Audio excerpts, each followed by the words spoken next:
My dear student of class 8th, you all are most welcome in today's class. Today we are going to study chapter number 2, which is called, its name is loyalty.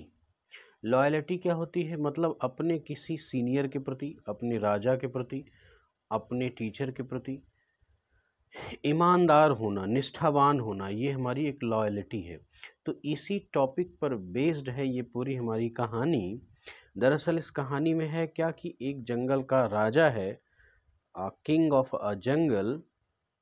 तो उसने सोचा कौन हो सकता है? Lion ही होता है जंगल का राजा। तो उसने ये सोचा कि नहीं, मैं अकेला हूँ, I should appoint many ministers for my help. So he appointed as a home minister somebody, to external affair minister, and etc etc. And these all our ministers are very greedy and not loyal really, but they uh, try to exhibit that they are most loyal person, but ऐसा था नहीं। तो एक ऐसी घटना होती है कि उनकी लॉयल्टी झूठी है, ये बात प्रूफ हो जाती है। तो उसी पर बेस्ड ये कहानी है। तो आइए स्टूडेंट, आज हम लोग इस कहानी को पढ़ते हैं। Once upon a time there lived a lion in a forest. Once upon a time का मतलब एक समय की बात है, एक समय की बात है। There lived a lion in a forest. एक लायन यानी शेर रहता था। ध्यान रखें कि शेर और चीते के बीच में फ़र्क समझें, लायन एंड टाइगर के बीच में फ़र्क समझें। तो ये जो पिक्चर है ये लायन है, दिस इज़ लायन। ये जिसको हम लोग बब्बर शेर बोलते हैं, दरअसल लायन यही है, लेकिन जो काले धब्बे के साथ होता है ये लेपर्ड होता है, ये टाइगर होता है, लेकिन लायन नहीं होता है। लायन यही चीज़ है। He was big handsome fierce. Fierce का मतलब भयंकर। एंड स्ट्रॉन्ग, काफ़ी बड़ी शरीर का था, हैंडसम था, बिग था एंड स्ट्रॉन्ग था। He was the king of forest. वो जंगल का राजा था। All the other animals were afraid of him. सभी दूसरे animals, all the other animals were afraid of him का मतलब, अफ्रेड ऑफ का मतलब उससे डरते थे, भयभीत थे। अफ्रेड ऑफ हिम का मतलब they brought him gift from every corners of the forest. They brought him gift, वो सभी लोग यानी जंगल के अदर जितने भी एनिमल हैं वो सब उसके लिए गिफ्ट लाते थे। From every corner of the forest, forest यानी जंगल के हर एक कोने से वो लोग गिफ्ट लाया करते थे, सभी जानवर। दे, क्योंकि वो सब डरते थे, क्योंकि शेर देखते ही बड़ा ही वाइल्ड एनिमल होता है, सबका शिकार करता है। One day a lion thought, lion सोचता क्या है, I am the king of the forest, I must have ministers to help me. मैं किंग हूँ फॉरेस्ट का, I must have ministers to help me. मेरी हेल्प करने के लिए कुछ मिनिस्टर्स होने चाहिए। देखिए, जैसे कि प्राइम मिनिस्टर होते हैं तो उनके मिनिस्टर्स होते हैं, चीफ मिनिस्टर होते हैं तो उनके मिनिस्टर्स होते हैं। पुराने ज़माने में राजा हुआ करते थे, सम्राट हुआ करते थे, तो भी उनकी मिनिस्ट्री हुआ करती थी। लेकिन यही बात जंगलों में नहीं है। बट इस समय जंगल के राजा यानी लायन के दिमाग में ये खुराफात आ चुकी है कि नहीं, मैं अकेले एक साम्राज्य को नहीं चला सकता, इसलिए मिनिस्टर होना चाहिए और मिनिस्ट्री होनी चाहिए। अच्छा, तो सो ही कॉल्ड अ फॉक्स, उसने एक लोमड़ी फॉक्स को बुलाया। You are known to be very wise and clever. Student ध्यान रखना है, यहाँ पर मैं आपको कुछ ग्रामेटिकल आर्ट भी आपको समझाता चलूँ कि यू आर नोन, ये जो यू आर नोन करके आर नोन, देखिए ये आर के साथ, इस हेल्पिंग वर्ब के साथ मेन वर्ब की थर्ड फॉर्म है। This is the passive form of writing, passive form. You are known to be very wise and clever. तुम, उसने ये बता रहा है, लाइन बता रहा है कि यू आर नोन, तुम बड़े बुद्धिमान जाने जाते हो।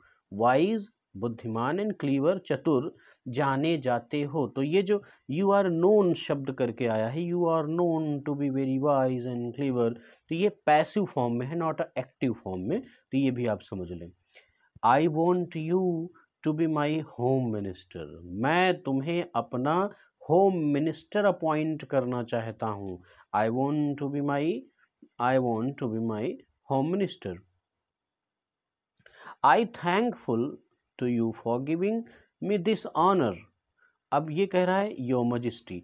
तो ये देखिए डबल कोट के अंदर जो भी स्टेटमेंट कहा जाता है, लिखा जाता है, तो ये समझ लीजिए कि somebody is saying this statement, कोई है जो इस स्टेटमेंट को कह रहा है। तो योर मजिस्ट्री शब्द आया है तो स्टूडेंट जान लें कि राजा महाराजा के कोर्ट में उनके लिए बड़े ही सम्मानजनक संबोधन वाले शब्द यूज किया जाता था, जैसे योर मजिस्ट्री, मेरे सरकार, है ना, आपकी जय हो, ऐसे शब्दों के लिए इंग्लिश में, ऐसे भाव के लिए योर मजिस्ट्री शब्द यूज किया जाता था। मेरे सरकार, हम लोग बोलते हैं ना, अरे आप तो बड़े महान हैं मेरे सरकार, तो ऐसी सिचुएशन में your majesty. I am thankful to you for giving me this honour your majesty, said the fox stooping low. मतलब जो लोमड़ी है उसने बड़ी विनम्रता से ये बात कही, मजिस्ट्री, मेरे सरकार, I am very thankful. Thankful का मतलब यहाँ पर है, मतलब मैं आपको बहुत धन्यवाद देती हूँ क्योंकि आपने मुझे इस योग्य समझा, for giving me this honour. Honour का मतलब है सम्मान, ये जो सम्मान आपने मुझे दिया है, अर्थात कौन सा सम्मान, कि you appointed me as a minister, as a home minister, तो इसके लिए मैं बहुत ही थैंकफुल हूँ। अच्छा, then he called a leopard and said. अब उसने फिर लेपर्ड बुलाया। लेपर्ड का मतलब क्या होता है, चीता। ये भी टाइगर की एक प्रजाति है लेकिन बहुत ही फुर्तीली होती है, बहुत ही शार्प होते हैं ये लेपर्ड, बहुत तेज होते हैं, बहुत तेज दौड़ते हैं। और leopard is only a breed of a tiger that can ride on trees, ये पेड़ों पर भी चढ़ सकते हैं। You are known to be very alert and swift footed. ऐसा मुझे पता चला है कि ये भी पैसिव फॉर्म में लिखा गया है स्टूडेंट, कि तुम बहुत ही अलर्ट और स्विफ्ट फुटेड मतलब तेज गति वाले हो। तो you will be my defence minister, तो तुम मेरे डिफेंस मिनिस्टर होगे। अब देखिए कितना बढ़िया ढंग से लाइन ने अपॉइंटमेंट किया है कि टाइगर बहुत तेज चलने वाला है, तेज शिकारी है और हर समय अलर्ट रहता है, तो वो सुरक्षा के दृष्टिकोण से, for protection he is a good person, so he decided to appoint him as a defence minister. मतलब तुम मेरे रक्षा मंत्री हो, क्या बात है। और वर्तमान की रक्षा मंत्री इस समय कौन है स्टूडेंट, आपको समझना होगा, मिस्टर राजनाथ सिंह। और वर्तमान में हमारे होम मिनिस्टर कौन है ये भी हमें जानना चाहिए, तो हैं, कौन है, माननीय अमित शाह जी। ओके, तो अब देखें जरा, ये दो मिनिस्टर अपॉइंट हो चुके हैं, फिर समझ लें। Fox has been appointed as a home minister and leopard appointed as a defence minister. Now thank you your majesty, said the leopard. Leopard ने कहा कि योर मजिस्ट्री, आपको बहुत बहुत धन्यवाद कि आपने मुझे इस पद पर, ये पद मुझे दिया। Next it was the turn of a crow. अब ये अगला टर्न क्रो का था, कौवे का था। You can fly high in the sky and keep a watch over everything. तुम, यू कैन फ्लाई हाई, तुम ऊंचे उड़ सकते हो, इन द स्काई यानी आकाश में, and keep a watch over everything, ऊपर से तुम नजर रख सकते हो, नजर रखने में बहुत तेज हो। So you will be my minister of the external affair, तो आप क्या होंगे, मेरे कौन से मंत्री होंगे, विदेश मंत्री, एक्सटर्नल अफेयर्स मिनिस्ट्री, जो बाहर से, एक्सटर्नल अफेयर्स का मतलब बाहरी दुनिया से, यानी विदेशियों से जब हम संबंध स्थापित करते हैं तो उसके लिए जो एक्टिव मिनिस्ट्री होती है वो एक्सटर्नल अफेयर होती है। तो यहाँ पर हम देखेंगे, तो ये कौन अपॉइंट हो रहा है, who is getting this position, mister crow is getting this position, said the lion, ऐसा लाइन ने कहा कि तुमको मैं एक्सटर्नल अफेयर मिनिस्टर बनाऊंगा। I am grateful to you for your honour your majesty.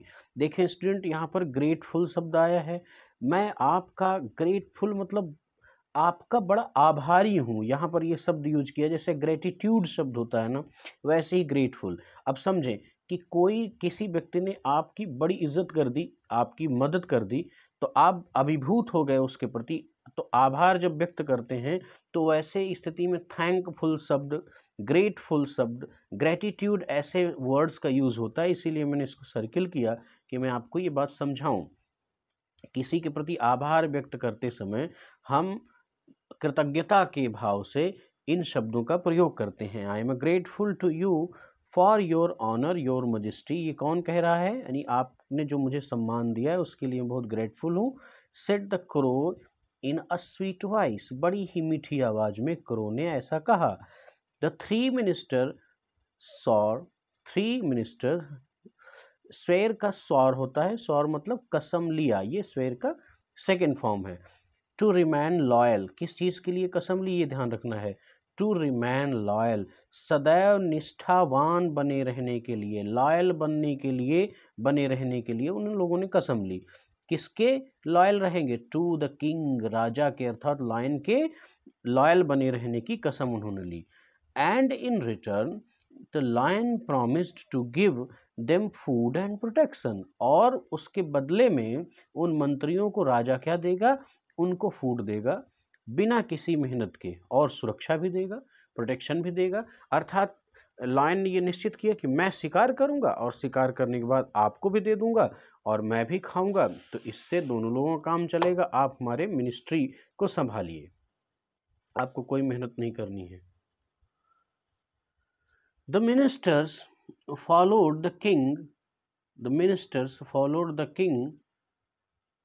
The ministers followed the king wherever he went. जहाँ भी वो किंग जाता था तो मिनिस्टर्स फॉलो करते थे। At the time of hunting, यानी हंटिंग के समय, they helped him find the prey and the lion after having his fill would leave the remains for them. At the time of the hunting, जब hunting का समय होता था, they helped him find the prey. तो करते क्या थे ये लोग, मदद कैसे करते? तो टू फाइंड द प्रे का मतलब क्या हुआ? प्रे मतलब शिकार, यानी जो शिकार होता था जिसको हंट करना है, उन एनिमल्स को ढूंढने में ये मदद करते थे और लायन उसका शिकार करता था अपना। आफ्टर हैविंग हिज फिल, यानी खुद खा लेने के बाद, would leave and remain for them, अपना चला जाता था, छोड़ देता था, और वो सबके सब फिर बाकी जो बचा हुआ है उसको खाते थे। रिमेन फॉर देम, उनके लिए छोड़ देता था। 10, इस प्रकार से they always had enough to eat, उन लोगों के पास खूब सारा खाने के लिए फ्लैश हो जाता था, यानी गोट्स हो जाता था, जानवर का मांस हो जाता था। तो इस तरह से इनका कॉम्बिनेशन चला। तो स्टूडेंट, आज की क्लास को मैं यहीं पर समाप्त करूंगा। कल की क्लास में हम इस चैप्टर को फिनिश करेंगे। Thank you very much.